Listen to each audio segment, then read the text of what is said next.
घाई स्थित नेत्रोत्सव उच्च विद्यालय वार्षिक उत्सव अनुष्ठित होता। विद्यालय प्रधान शिक्षक गोपबंधु खुंटिया सभापतित्व अनुष्ठित उत्सव में मुख्य अतिथि भाव में कवि सूर्यनगर विधायक प्रताप चंद्र नायक जोगदे कार्यक्रम को उद्घाटित करते। अन्य मध्य मुख्य वक्ता भाव में कवयित्री तथा अध्यापिका ज्योत्स्ना कुमारी प्रधान, सीआरसीसी विनायक साहू, सीआरसीसी हेमंत कुमार बेहरा, समाजसेवी प्रभाकर प्रधान, प्रभाकर नायक, दीनबंधु बढ़ियाली, प्रशांत चर्ची, पद्मचरण नायक, सरपंच प्रतिनिधि बल्लभ बेहरा प्रमुख मंचासीन थे।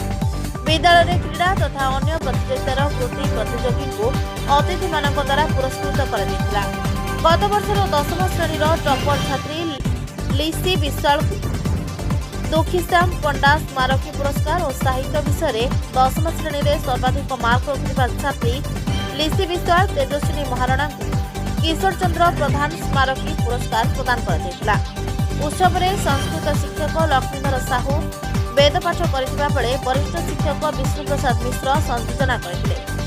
विद्यालय शिक्षक मनोज कुमार साहू, चंद्रदास सामल, अमित्री बेहरा, पी लोकेश्वर राव, सागर प्रधान, भास्कर सेनापति, वंशीधर बेहरा, रवींद्र पंडा, सुदर्शन सेठी प्रमुख सहयोग करथिले। Bureau report, JMJ news.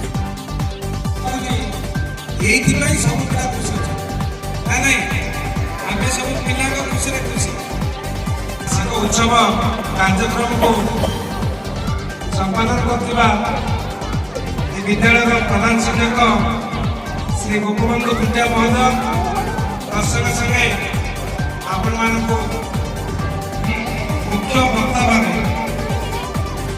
सुबलिया महाविद्यालय अध्यापिका श्रीमती ज्योत्स्ना कुमारी प्रधान महोदय दर्शक संगे पूर्वतन समिति सभ्य विनायक साहू महोदय